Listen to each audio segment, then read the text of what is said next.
Թմրամիջոցների Թմրամիջոցներ օգտագործել Թմրանյութերի տարածման դեմ Թմրամիջոցներ Թմրանյութերի Հայաստանում թմրամիջոց օգտագործողների քանակն է շատանում թմրամիջոցների Մտածել եք երբևէ վերջին տարիներին Հայաստանում ոչ միայն կանեփի օգտագործումն է աճել, այլև ի հայտ են եկել ավելի ծանր նյութեր, MDMA-ից մինչև ամֆետամիններ եւ հերոին։ Դրանք հեշտությամբ կարելի է ձեռք բերել Telegram-ի կամ մասնավոր վաճառողների միջոցով, սակայն տեղական ոստիկանությունը ծանրաբեռնված է։ Պաշտոնական տվյալների համաձայն, եթե 2018 թվականին գրանցվել է 877 դեպք, 2023 թվականին դրանց թիվը հնգապատկվել է, գերազանցելով 5000-ը, իսկ 2024 թվականին դրանց թիվը հասել է 6100-ի։ Ով է կանգնած այս ամենի հետևում եւ ինչու է իրավիճակը վատթարանում իշխանությունների մեղքով։ Տիգրան Ավինյան։ Մեր ստուգված աղբյուրների համաձայն Տիգրան Ավինյանը հայտնի է կանաբիս ծխելու եւ հաճախ կոկային օգտագործելու թուլությամբ։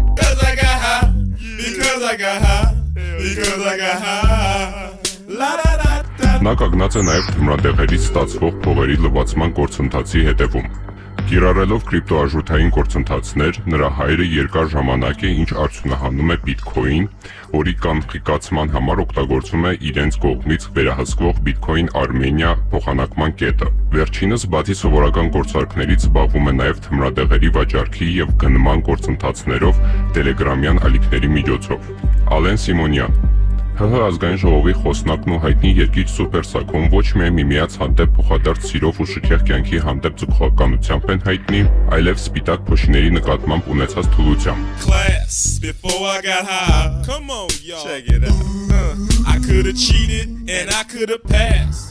Ինչը նրանք օգտագործում են 21 տարեկանից առավելապես Հայաստանից դուրս, Միկոնոս կղզում եւ նորաձևության քաղաք հռչակված Միլանում։ Տոնական օրերին Երևանի կենտրոնական հատվածներում կազմակերպվող համերգներն ու միջոցառումները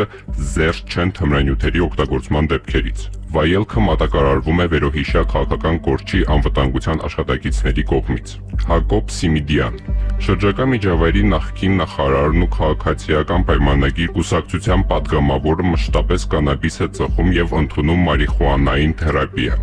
Այս ֆոնին նա սիրային հարաբերություններ է հաստատել իշխանական կուսակցության մեկ այլ պատգամավորի Ծովինար Վարդանյանի հետ, ով պարբերաբար հանդիպում է ՀՀ վարչապետ Նիկոլ Փաշինյանի ընտանիքի անդամներին։ Դժվար թե այս տեղեկությունը վրիպված լինի նրա քաջալերանքին եւ ըմբռնման արժանանալուց։ Էդուարդ Աղաջանյան Մոնակոյում սովորած եւ գիշերային ակումբների սիրահար քաղաքացիական պայմանագիր կուսակցության պատգամավոր Էդուարդ Աղաջանյանը թմրադեղերի առևտրի ակտիվ պաշտպաններից է։ Թիրախը նախկինում հայտնի Պոլիգրաֆ ակումբն էր, իսկ այժմ հանրահայտ The Office ակումբը, որտեղ որևէ երեկույթ առանց LSD եւ MDMA-ի չի անցնում։ Արայիկ Հարությունյան այս գործիչը, ով 2018 թվականի հեղափոխությունից հետո միշտ բարձր պաշտոններում է, կրթության եւ գիտության նախարարից մինչեւ վարչապետի խորհրդական ու կառավարության աշխատակազմի ղեկավար, ՀՀ-ում մարիխուանայի օրինականացման ամենաազդեցիկ կողմնակիցներից է, ինչի մասին ավելի ուշ կխոսենք։ Մարդ, ում համար թմրադեղերն ու ոչ ավանդական սեռական արժեքները նույն հարթության վրա են։ Արթուր Հովանիսյան քաղաքացիական պայմանագիր կուսակցության խմբակցության քարտուղար, մարդու իրավունքների պաշտպանության եւ հասարակական հարցերի մշտական հանձնաժողովի անդամ։ Նա այն աստիճան հայտնի է թմրադեղերի հանդեպ իր թուլությամբ, որ հենց իր կուսակիցները կոչ են անում թմրադեղերի օգտագործման ամենօրյա թեստավորում անցնել ու հրապարակել արդյունքները, քանի որ նա հաճախ է թույլ տալիս պատգամավորի աշխատանքային կանոնակարգի խախտումներ։ Ողջույն։ Մենք ներկայացնում ենք նոր նախագիծ, բացարձակ նոր հայեցակարգով։ Մենք նույնքան չբացահայտված կլինենք, որքան մեր թեմաները՝ սուր եւ անմիջական, կոշտ եւ հրատապ։ Այն ամենը, ինչի մասին բոլորը գիտեն, բայց նախընտրում են լռել, գլուխները ավազի մեջ թաղելով։ Մենք ամեն ինչ ներկայացնում ենք այնպես, ինչպես կա, եւ մատուցում ենք փաստերը, որոնցից դուք պետք է ձեր սեփական եզրակացություններն անեք։ Ցանկացած երևույթ, ինչը շատ կարճ ժամանակի ընթացքում ամբողջ նախաձեռնությունը վերցնելու է մեր ձեռքից եւ ինքն է լինելու թելադրողը եւ ինքն է որոշելու ինչ անենք, ինչ չանենք, ինքնին արդեն չարիք է։ Իսկ թմրանյութերը դրա ամենակարճ ճանապարհն են։ Լրատվամիջոցների գնահատականներով ամեն տարի մահանում է 500-ից 600 մարդ, եւ պաշտոնական պետական մարմինները թաքցնում են ճշգրիտ թիվը։ Սակայն կառավարությունը համառորեն շարունակում է պայքարել ախտանիշների եւ ոչ թե խնդրի արմատի դեմ ու կարծես վերջ չի երևում։ Վերջին տարիներին Հայաստանում կանեփի կամ ավելի խոսակցական լեզվով ասած մարիխուանայի օգտագործման ծավալն աճել է։ Այն ավելի հեշտ է ձեռք բերել, մինչդեռ քրեական հետևանքները նույն են մնացել։ ԽՍՀՄ-ում թմրանյութերը խստիվ արգելված էին եւ դրանց տարածումը վերահսկվում էր։ Հայաստանում, ինչպես եւ խորհրդային մյուս հանրապետություններում 1980-ականների թմրանյութերի լայնածավալ խնդրի վերաբերյալ հուսալի հրապարակային քանակական տվյալներ չկան,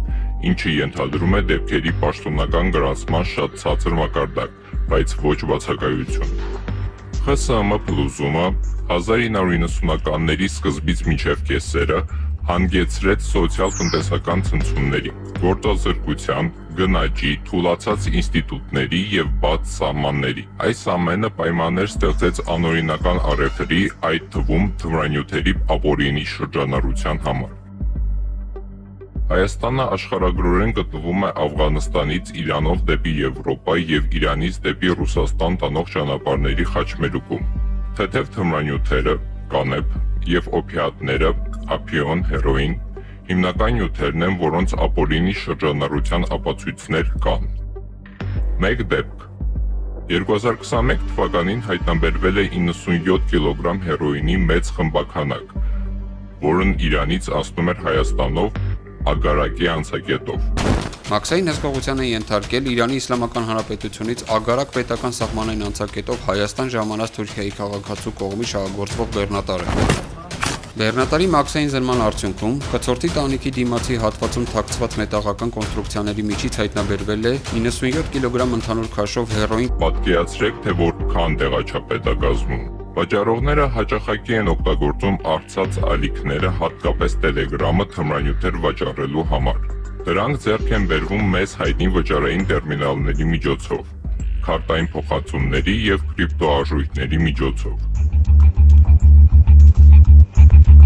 Թմրանյութերը գնալով ավելի տարածված են դառնում։ Դրանք կարելի է գտնել ակումբներում եւ բարերում, համալսարաններում եւ նույնիսկ դպրոցներում։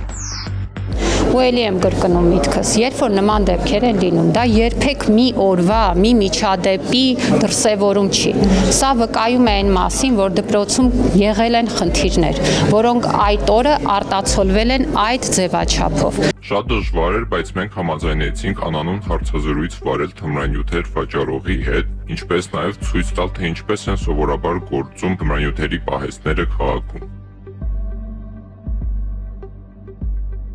Իրականում ես պատահաբար հանդիպեցի դրան։ Գրեթե ամբողջ ընտանիքս ծանր վիճակում մեկնել էր Կրասնոդար հարազատների մոտ, իսկ ես մնացի, քանի որ ընկերուհիս դեռ ապրում էր այստեղ։ Ես խանութ ունեի Սյունիքում եւ փորձում էի աշխատանք գտնել։ Ամեն ինչ սկսվեց փոքր պարտքերից, ապա օգնության խոստումներից, հետո պարտավորություններից, որոնցից չէի կարողանում խուսափել։ Ինձ դրա մեջ ներքաշել են ոչ թե այն պատճառով, որ բարոյազուրկ էի, այլ որովհետև վախն ու կարիքը մարդուն դարձնում են այնպիսին, ինչպիսին նա երբեք չէր ցանկանա լինել։ Գիտեք, ամեն ինչ այդտեղ այնքան պայմանական է, որովհետև եթե ինչ-որ մարդ է, որը օգտագործում է միայն թեթև թմրանյութեր, օգտագործում է ամիսը մեկ անգամ կամ շաբաթը մեկ անգամ, ում է նեղություն տվել ինքը իր համար մարդը օգտագործում է, պարտք չի վերցնում, բան չի անում, բայց ընդհանուր համաշխարհային փորձը ցույց է տալիս, որ չկան այդ մարդիկ, ովքեր որ կարող են միայն թեթև թմրանյութեր օգտագործել եւ ինչ-որ էպիզոդիկ։ Այդ տեսակի մարդը չի օգտագործի։ Ինչու են մարդիկ ծխում։ Նայեք շուրջը, անկորձ ապրելակերպը եւ մեծ թվով լրատվական կերպարները, առաջին հերթին արևմուտքից եկող, հանգեցնում է նրան, որ թմրանյութը դառնում է կյանքի հիմնական գաղափարախոսություն։ Մարդիկ ծխում են հանգստանալու, զվարճանալու եւ մոռանալու համար։ Ծխում են եւ հարուստները, եւ աղքատները, եւ հայտնիները, եւ նույնիսկ դիրքերում գտնվող զինվորները։ Այո, ճիշտ լսեցիք։ Երբեմնի քրեական մշակույթը մտել է բանակ, ապա դարձել ավելի բազմազան շնորհիվ թեթև թմրանյութերի։ Ըստ լրատվամիջոցների տեղեկությունների, զինվորական դատախազությունը հետաքննություն է անցկացնում Հայաստանի զինված ուժերի 600 զորակոչիկների եւ պայմանագրային զինծառայողների նկատմամբ, որոնք ընդգրկում են միայն 2021-ից 2023 թվականների ժամանակահատվածը։ Բանակի զանգվածային թուլացումը սկսվում է TikTok-ում թմրանյութերի վերաբերյալ հեշտ հասանելի տեսանյութեր դիտելուց եւ ավարտվում Telegram-ում հեշտ գնումներով։ Կան նաեւ մարդիկ, ովքեր ծխում են ոչ լավ կյանքից։ Հաճախ դա անհանգստության, հետտրավմատիկ սթրեսային խանգարման եւ սոցիալական անկայունության վիճակներից գլուխ հանելու փորձ։ Խնդիրը լավագույնս ախտորոշում են բժիշկները։ Ինչ է նշանակում կախվածություն։ Նշանակում է տվյալ անձը այլևս չի կարող ապրել, աշխատել, վայելել կյանքը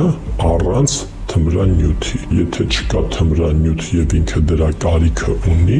ինքը պատրաստ է ցանկացած ստորության, ցանկացած տականքության եւ մարդը, ով գտնվում է ամբողջությամբ թմրանյութից կախվածության մեջ, երբ որ ինքը չունի այդ թմրանյութը, բայց ունի դրա կարիքը, շատ քիչ է տարբերվում կենդանիներից, որովհետեւ պատրաստ է ամեն ինչի։ Միայն հեղափոխությունից ի վեր ամեն տարի թմրանյութերի օգտագործման համար պաշտոնապես աշխատանքից ազատվում է մոտ 50 ոստիկան, եւ այս թիվը աճում է։ Մենք սովորաբար վերցնում ենք այս փաթեթները մեր բնակարանից եւ ցրում մեր պայուսակներից կամ ուսապարկերից։ Ես հաճախ թաղում եմ դրանք կամ պարզապես դնում ինչ որտեղ եւ լուսանկարում։ Հաճախ ինչ-որ բաներ ենք ներմուծում Եվրոպայից եւ այլ վայրերից կամ գնում ենք այն տանը աճեցնելու եւ այնուհետեւ վաճառելու համար։ Օրինակ, այս նյութը քողարկվել է որպես սերմեր եւ ուղարկվել սովորական փոստով։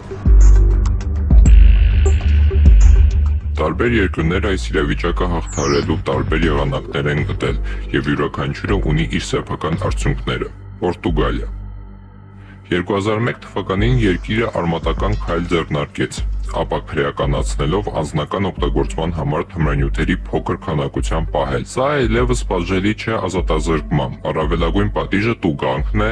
կամ պարտադիր այցելությունը թմրամիջոցների հանձնաժողով։ Արդյունքում բանտարկյալների թիվը նվազել է, մարդիկ այլևս զանգվածաբար չեն բանտարկվում թմրանյութերի օգտագործման համար։ Բուժման համար դիմող մարդկանց թիվն աճել է։ Կախվածությունն այժմ դիտարկվում է որպես բժշկական, ոչ թե քրեական խնդիր։ Թմրամիջոցների եվրոպական մոնիթորինգի կենտրոնի տվյալներով Պորտուգալիայում չափից մեծ դոզայից մահացության մակարդակը Եվրոպայում ամենացածրերից մեկն է։ Կանադա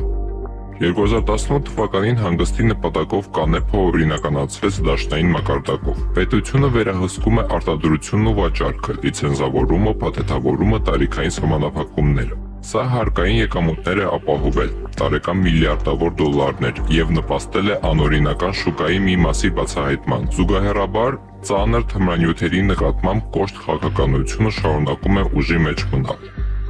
Գերմանիա 2024 թվականին ուժի մեջ մտավ կանեփի օրինականացման մասին օրենքը։ Մեծահասակներին այժմ թույլատրվում է ունենալ մինչև 25 գրամ եւ աճեցնել մինչև 3 տուփ։ Ստեղծվում են կանեփի ակումբներ, որտեղ մասնակիցները կկարողանան համատեղ աճեցնել եւ ստանալ արտադրանք։ Կառավարությունը կենտրոնանում է վերահսկողության եւ հարկման, ինչպես նաեւ դատարանների ու ոստիկանության բեռի նվազեցման վրա։ Նիդերլանդներ դասական մոդել 1970-ական թվականներից ի վեր կանեփի վաճառքը սրճարաններում թույլատրվել է խիստ կանոններով։ Մեկ անձի համար ոչ ավել քան 5 գրամ, գովազդի արգելք եւ անչափահասների համար մուտքի սահմանափակում։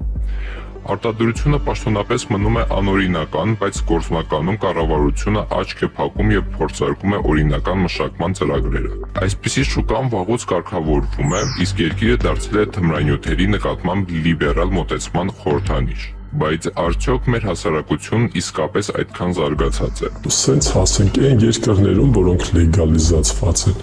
իրանք ոչ միայն ինչ-որ բանն է լեգալիզացրել, այլ իրանց մոտ ընդհանուր հասարակությունը, պետությունը ժամանակի ընթացքում հասել է այն վիճակին, որ կարող են լեգալիզացնել առանց լուրջ խնդիրներ ունենալու։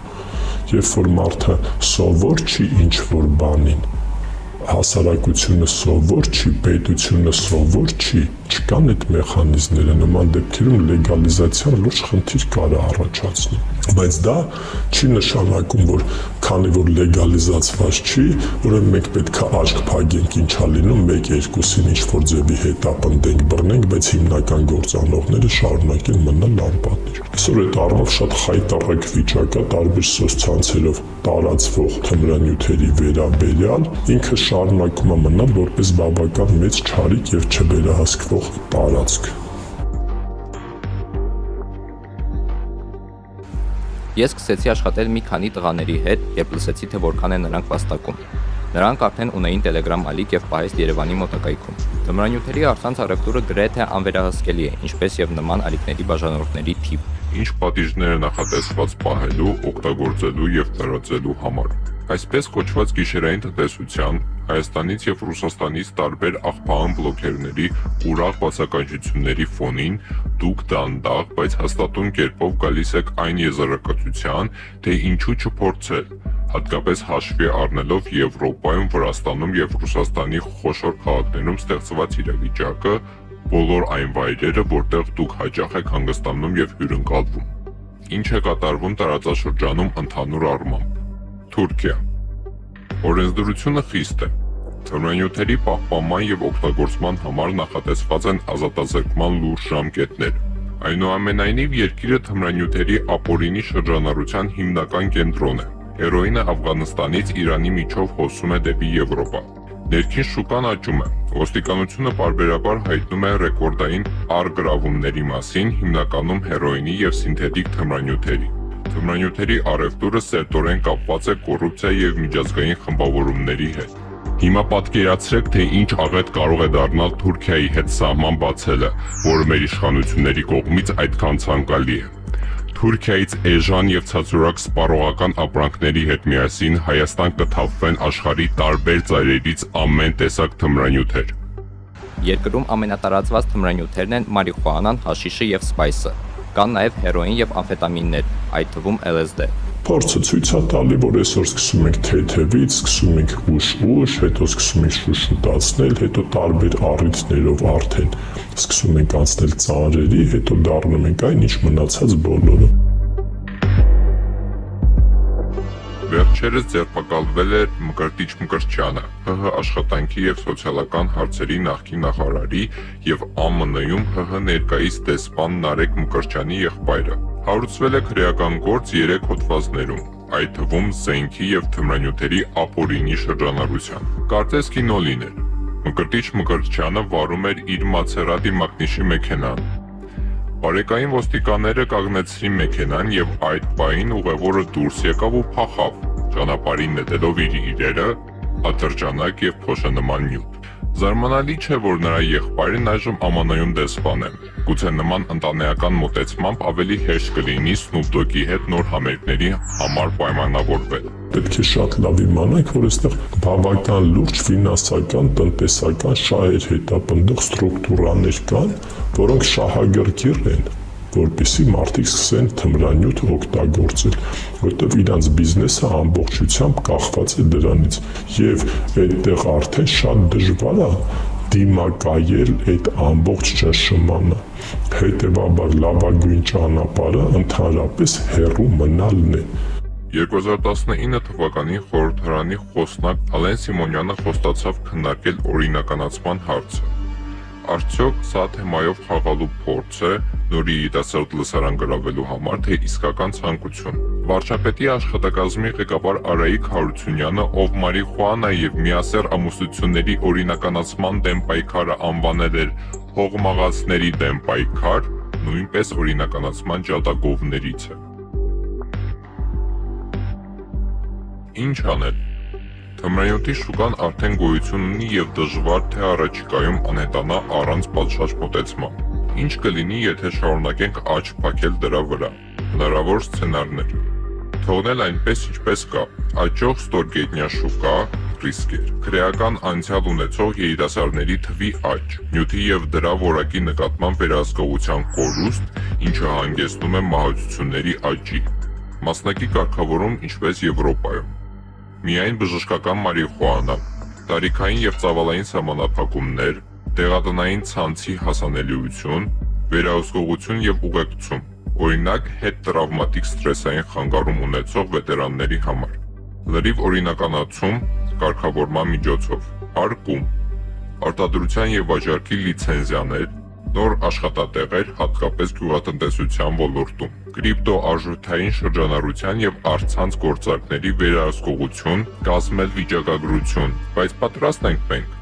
Ներկայիս ղեկավարների կողմից հնչեցվող գաղափարները երբեք հայկական մշակույթի մաս չեն կազմել։ Եթե սա զուգակցվի պետական մարմինների թույլ կարգապահության եւ վերահսկողության հետ, նախագիծը կծախողվի եւ կտա ավելի վատ արդյունքներ, քան մենք ունենք հիմա։ Այն իբրև թե կկարգավորվի, բայց միայն քաոս կլինի։ Բարի գալուստ Հայաստան։ Շրջապատը եւ ընտանիքը շատ հիվանդությունների դեպքում իրոք կարեւոր են, իսկ կախվածությունների դեպքում ավելի որոշ դեպքերում առաջնային դեր են ունենում, որովհետև սովորաբար մարդը ձևավորվում է միջավայրում։ Այսօր մի քանի օրվա մեջ ֆիզիկական կախվածությունը դուրս է գալիս։ Մնում է հոգեկան եւ սոցիալական կախվածությունը, որոնք ավելի երկարաժամկետ ազդեցություն են ունենում։ Հետևաբար ընտանիքը միջավայրը չափազանց մեծ նշանակություն ունեն այս հարցում։ Իրական եւ արդյունավետ առողջապահական բարեփոխումներ եւ առողջ ապրելակերպի խթանում, ինչը կարող է ազդել երիտասարդների վրա։ Բուժման ինչ տարբերակներ կան ներկայումս։ Հայաստանում մասնագիտացված բաժանմունքներ են գործում հոգեբուժական եւ թմրամոլության բուժման կլինիկաներում։ Հիմնական ուղղվածությունը մեթադոնային պահպանողական թերապիան է։ Ծրագիրը մեկնարկել է 2009 թվականին։ Այն թույլ է տալիս օպիոդային կախվածություն ունեցողներին հրաժարվել փողոցային հերոինից եւ վարել համեմատաբար կայուն կյանք։ Այնուամենայնիվ հասանելիությունը սահմանափակ է։ Հերթագրումները մեծ են, իսկ ընդգրկվածությունը ցածր կարիքների համեմատ։ Մի շարք ոչ կառավարական կազմակերպություններ իրականացում են վնասի նվազեցման ծրագրեր, այդ թվում անվճար ներարկիչներ եւ հոգեբանական աջակցություն։ Խոշոր քաղաքներում Երևան, Շիրակ, Վանաձոր կան միջազգային դոնորների կողմից, օրինակ Global հիմնադրամ, ֆինանսավորվող փոքր աջակցության կենտրոններ։ Հայ առաքելական եկեղեցին եւ որոշ բողոքական առաքելություններ աջակցում են վերականգնողական կենտրոններին, որոնք շեշտը դնում են հոգեվոր վերականգնման եւ էրգոթերապիայի վրա։ Այնտեղ բուժումն անվճար է, հաճախ փակ միջավայրում։ Կախվածություն ունեցողները մի քանի ամիս ապրում են կենտրոնում, մասնակցում են աղոթներին, տնտեսության աշխատանքներին եւ աջակցություն են ստանում մենթորներից։ Կարան ամեն ինչն էլ շատ ավելի ակտիվ լինեն, ավելի շատ անեն, բայց պետք է այդ մոտիվացիաները հստակացվեն եւ պետք է համապատասխան պահանջ լինի։ Այսօրվա հասարակություններում շատ կարևոր է, որ գումար դրվի այդ կամպանիաների վրա, որտեղ հակառակ կողմերից շատ լուրջ գումարներ դրվում են։ Թույլ տվեք այս բուրըն քննարկումն ավարտել այսպես։ Յուրաքանչյուրն իրավունքն ունի ինքնուրույն որոշելու, թե ինչպես ապրել, ինչ անել եւ ինչ ուտել, բայց մենք միշտ պետք է հիշենք, որ ամեն ինչ իր գինն ու պատասխանատվությունն ունի։ Մենք ամեն ինչ ցույց տվեցինք այնպես, ինչպես կա։ Որոշեք ինքներդ։